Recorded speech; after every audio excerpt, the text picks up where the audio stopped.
The call came at 5:52 in the morning. Not a knock, not a doorbell. A call from my downstairs neighbor, Mrs. Callahan, her voice shaking so badly I almost didn't recognize her. "Sweetheart," she said, "there are police cars outside. A lot of them."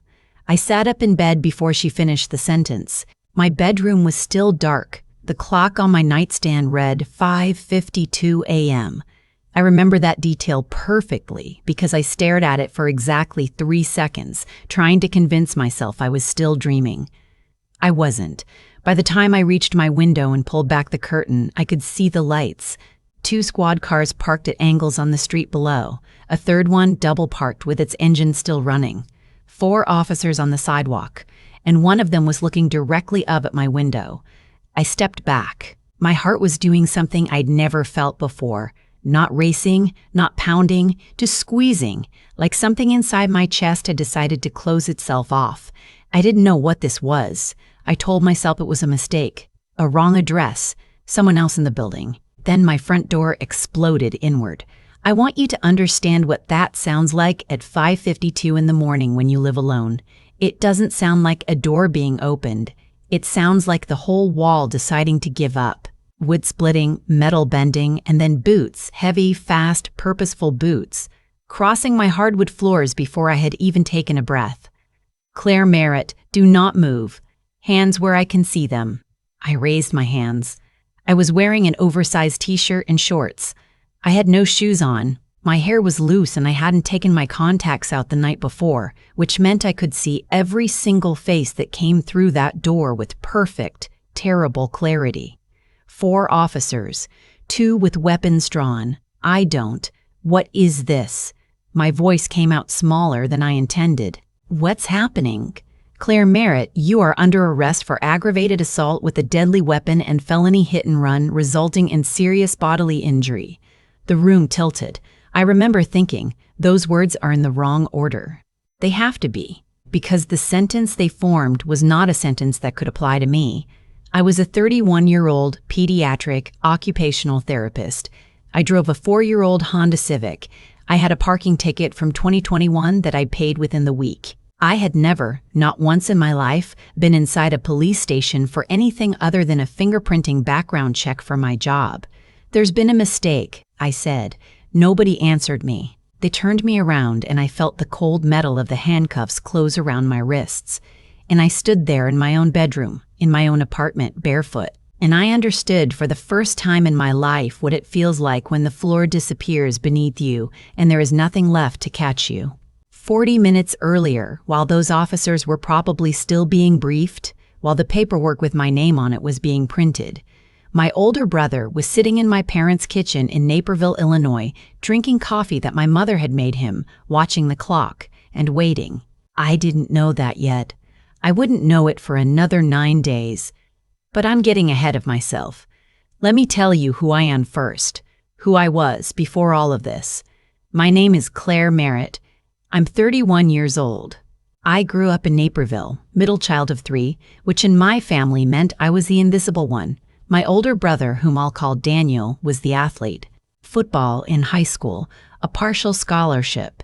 The kind of son my father talked about at dinner parties while my mother smiled in that particular way she reserved for things she was genuinely proud of. My younger sister was the beauty, homecoming court, social media presence even in the early days of it, the one strangers always noticed first in a room. And then there was me. I was the one who got good grades, who volunteered on weekends, who called my parents every Sunday without being asked, who showed up for everything, quietly, consistently, without making it a production. I was also the one who left, not dramatically, not with a scene or an ultimatum. I simply finished my master's degree, accepted a position at a pediatric therapy clinic in the Lincoln Park neighborhood of Chicago, found a 2-bedroom apartment, 1 bedroom for me, one I converted into a home office, and built a life that was mine, a life my family never quite forgave me for. Here's what I mean by that. When my brother Daniel needed money 4 years ago, his contracting business had stalled, he had overextended on a property renovation. My parents gave him $40,000. I know this because my mother told me in a tone that suggested I should be happy for him. When my sister needed a co-signer on her lease, my mother co-signed without a second thought. When I asked 3 years earlier for a modest loan to cover a gap between my graduate assistantship ending and my first real paycheck, a gap of exactly 6 weeks, my father told me that I had made choices and that choices had consequences. I pay back every cent of what I borrowed from my own savings account, by the way. I didn't have a gap in the end. I ate cereal for dinner for a month and I figured it out. I'm not telling you this to make my family sound like villains. I'm telling you this because context matters. Because what happened later makes no sense without it. The evening of September 14th was a Tuesday. I know exactly where I was because I was in the same place I am every Tuesday evening between 7 and 9:30 p.m. A virtual professional development seminar through my clinic's licensing board. Attendance is tracked. Camera on required. My supervisor, the clinic director, and 11 of my colleagues were on that call with me. The seminar ended at 9:28 p.m. I remember because Dr. Harmon made a joke about it running 2 minutes short and everyone should enjoy the gift of time. I closed my laptop, washed the dishes I'd left from dinner, and was in bed by 10:45.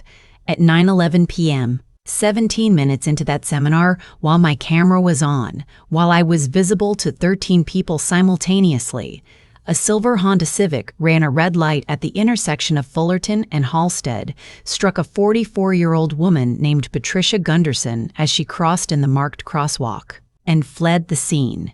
Patricia Gunderson suffered a broken pelvis, a shattered left wrist, and a serious concussion. She spent 11 days in the hospital. She was, I learned later, the wife of a Chicago Police Department detective. The car that hit her was registered in my name. My car, my license plates. Witnesses at the scene confirmed both. One witness had even managed a partial photo on his phone, blurry, taken from an angle but showing what appeared to be a silver Civic with my plates accelerating away from the intersection. That was the evidence. That was all of it. A car registered to me, caught on one blurry phone photo, fleeing an intersection. It was enough to get a warrant. It was enough to put 4 officers outside my building at 5:52 in the morning. What nobody had yet asked, what nobody would ask for another 48 hours, was where my car actually was that night.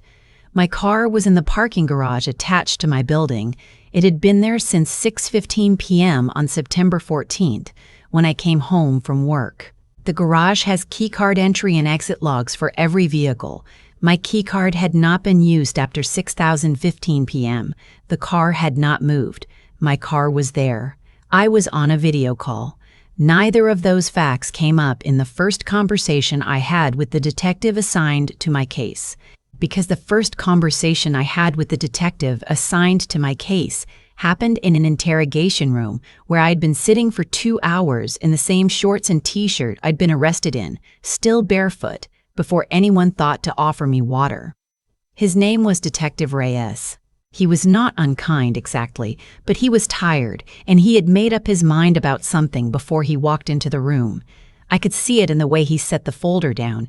People who are genuinely open to the possibility of your innocence do not sit the way he sat. Ms. Merritt, your vehicle was identified at the scene of a serious hit-and-run last night. Can you tell me where you were between 9 and 9:30 p.m.? I was on a video call, I said. A professional development seminar. Camera on. 13 people can confirm it. He wrote something down. And your vehicle? In my parking garage. There are entry and exit logs. I came home at 6:15 and I never left. More writing. He looked up. Is there anyone who would have had access to your vehicle? And here is where I made the first mistake of many I would make in those early days. I said no, automatically without thinking, because the answer to that question felt obvious. I lived alone. I kept my spare key in a drawer in my kitchen. Nobody had a copy, except that wasn't true. My brother Daniel had a copy. He'd asked for one 2 years earlier when I'd had minor surgery, and he'd offered to pick me up from the outpatient facility, which he did, and then he never gave the key back, and I had never asked for it. Because in my family you did not ask for things back from Daniel without it becoming a whole conversation that nobody wanted to have. I didn't remember the key until I was back in my cell. until I was sitting on a narrow cot in the Cook County Jail wearing the clothes I'd been given because I hadn't been allowed to change before they transported me. And I was going back through every detail of the last few years in my mind, which is what your brain does when you suddenly have nothing but time and terror. And I thought about that surgery, and the ride home, and the key. And then I thought about something else. 6 weeks before the accident, Daniel had come to visit me in Chicago. He said he was in the city for work, and could he stop by for a couple of hours? I said yes because I always said yes to my family, because despite everything I described earlier, I had never fully given up on the possibility that we could be close. He came over on a Thursday afternoon. We had lunch. He used my bathroom twice. He asked to see the parking garage because he was, quote, thinking about investing in a property nearby and wanted to get a sense of the neighborhood infrastructure. I showed him the garage. I showed him where I parked. I showed him the care system. He asked a lot of questions. At the time, I thought nothing of it. Daniel had always been interested in real estate in that vague, ambitious way of someone who perpetually has the next big plan. I thought he was doing research. I don't believe that anymore. My attorney, a woman named Sylvia Park, who took my case on the second day of my detention after a colleague from my clinic reached out to a legal aid contact on my behalf, was the first person who listened to me completely. She sat across from me in a visitation room and she let me talk for 40 minutes without interrupting once. When I finished, she was quiet for a moment. Then she said, "The alibi is solid. The parking records are solid. The question is whether the investigating officers follow those leads in good faith or whether they've already decided this is closed." "Why would they have already decided?" I asked. She looked at me carefully. "The victim's husband is CPD. I'm not saying that means anything. I'm saying it's context." I understood. My parents were contacted the same morning I was arrested. My mother called Sylvia's office 3 times in the first 24 hours. Not to ask about my condition, not to ask what they could do to help, but to ask, twice, whether there was a way to handle this quietly, whether a plea agreement was possible, whether this could be resolved without a trial. My mother wanted me to plead guilty. When Sylvia told me this, I sat with it for a long moment. Then I asked her to repeat it. She did. She said the family would support me through any sentence. Sylvia continued, her voice careful. That they would help financially, that they had already spoken to someone who believed a first-time nonviolent offense could result in a minimum sentence if I cooperated fully. I thought about my mother's voice. The specific way she delivered bad news, always with a kind of pre-learning in it, as if she had already accepted something and was simply informing you of the reality you had not yet caught up to. "She thinks I did it," I said. Sylvia didn't answer, which was an answer. I cried that night. I won't dress it up or skip past it. I lay on that cot and I pressed my face into a pillow that smelled like industrial detergent, and I cried in the way you cry when you realize that the people who were supposed to be your first and most automatic defenders have already written the ending of your story without you. But then something shifted in me, something small and hard and very, very cold. I was not going to plead guilty to something I did not do. The parking garage records came through on day 3. Sylvia presented them to Detective Reyes along with a screenshot of the seminar platform showing my active camera timestamp and a signed statement from Dr. Harmon confirming my attendance. Reyes looked at the records for a long time. Then he looked at the seminar screenshot. Then he looked at Sylvia. "The car could have been taken and returned," he said. "In the hour and 13 minutes between when her camera went on and the incident occurred," Sylvia said, while she was actively visible on video to 13 colleagues. He didn't answer. The keycard logs show the vehicle exiting at 8:47 p.m. and returning at 9:41 p.m. Sylvia continued. "That's a window that aligns exactly with the incident timeline. The question you should be asking is who used that keycard." Reyes looked at the folder again. The exit log would show the registered keycard. "It shows mine," Sylvia said, "which was in my client's possession. So either she somehow used it while simultaneously being on video with 13 people, or someone had a duplicate." This was the first time I watched a detective's face change in a way that meant he was actually reconsidering something. It was a subtle shift, the jaw loosening slightly, the eyes going somewhere internal. Who had access to a duplicate, he asked.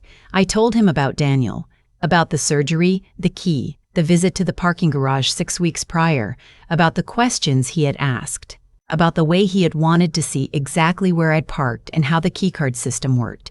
Reyes wrote all of it down. He didn't release me that day. The wheels of what had already been set in motion took another 4 days to slow down. But something had changed.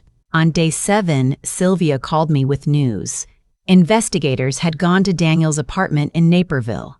Pursuant to a warrant, Sylvia's request finally granted. They had examined his vehicle, a dark gray truck. In the bed of that truck, under a tarp, was a crumpled front quarter panel, consistent with the damage that would result from striking a pedestrian at low to moderate speed. Daniel had told his girlfriend, who repeated this to investigators when asked, that he had hit a deer on a highway 2 weeks earlier. There were no deer strikes on record for his plates in any database they checked. In his apartment, on the desk in the second bedroom he used as an office, investigators found a printed map. The intersection of Fullerton and Halstead had been circled in red pen. There was a handwritten note in the margin, in Daniel's handwriting, that read, "Park on Racine, 4 blocks, walk back." My plates had been documented on his phone, a screenshot of my registration, which he had photographed when he came to visit me, which I had never noticed because I had not been watching him the way.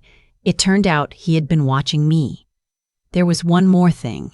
The thing that broke me open when Sylvia told me, not with grief, but with something colder and more permanent. In Daniel's desk drawer, investigators found a folded piece of paper. On it was a list. The list was not labeled. It did not need to be. It was a sequence of steps. Copy key. Check garage layout. Note exit route. Choose intersection. Use her plates. Park 4 blocks. Walk back. Call mom after. Call mom after. 2 words. My brother had written those 2 words as a step in a plan to destroy my life, which meant my mother was not simply a woman who had been told something and believed the wrong version. My mother was a woman who had been waiting for a call.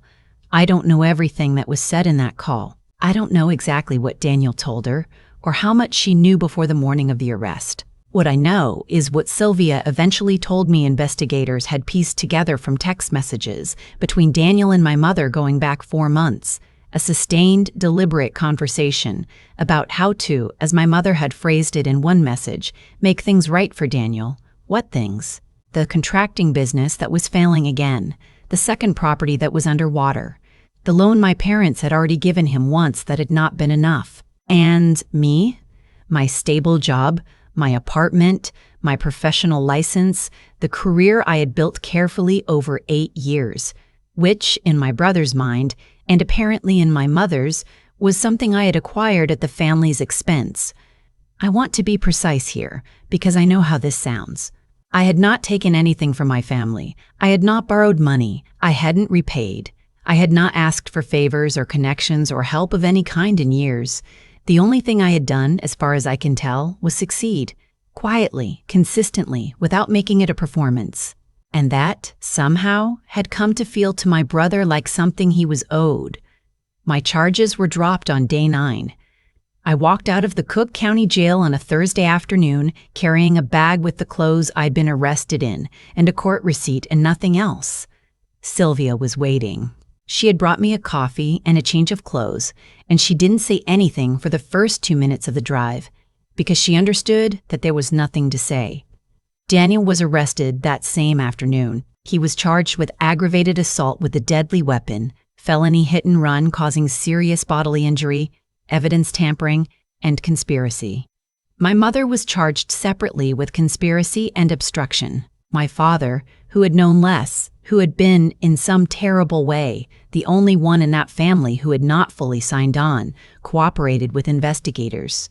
He told them everything he knew, which was not everything but was enough. He has called me twice since then. I have not answered. Patricia Gunderson is recovering. She has had 2 surgeries on her wrist. She will walk without assistance again, her doctors say, though not without some permanent discomfort. She and I have never spoken, but Sylvia told me that her husband, the detective, had come to understand what had happened, what had really happened. I don't know what he felt about it. I imagine it was complicated. There are things I keep coming back to. Not the fear, not the cells, not even my mother's voice on the phone that morning telling me the kindest thing I could do for everyone, including myself, was to accept what was coming. I've processed those. I'm still processing them. I have a very good therapist, and I'm not ashamed to say so.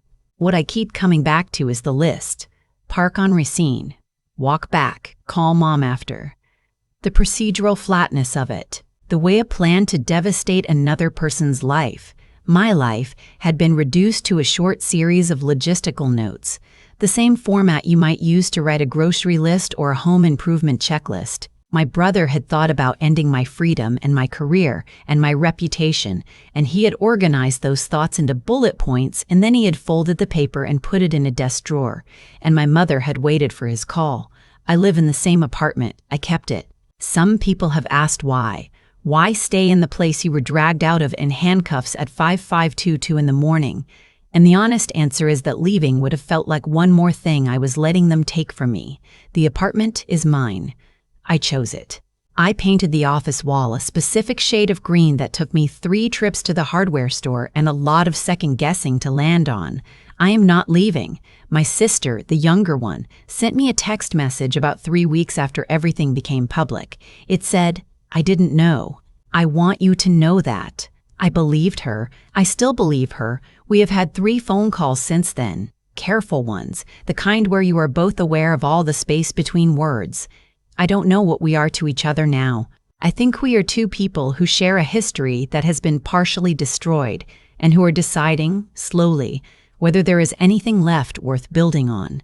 I go to work. I see my patients, 7- and 8-year-olds learning how to hold pencils, teenagers relearning fine motor skills after injuries, a sweet 11-year-old boy who has been with me for 2 years and who high-fives me every single session without fail.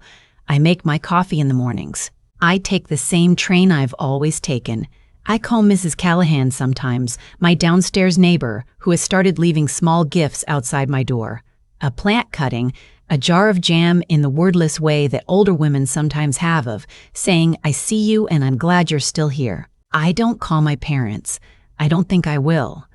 There is a version of this story that ends with forgiveness, with a family that recognized what it had done and dismantled itself and rebuilt into something honest. I have seen that version in other people's lives.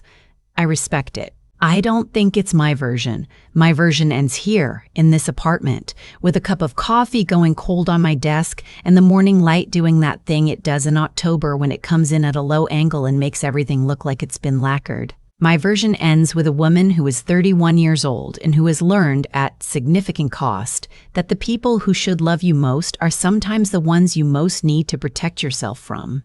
And my version ends with this: I am still here. They did everything they planned, and I am still here, in my apartment with its green office wall, going to work, drinking my coffee, living my life. They forgot that about me. They always forgot that about me. I'm the one who figures it out.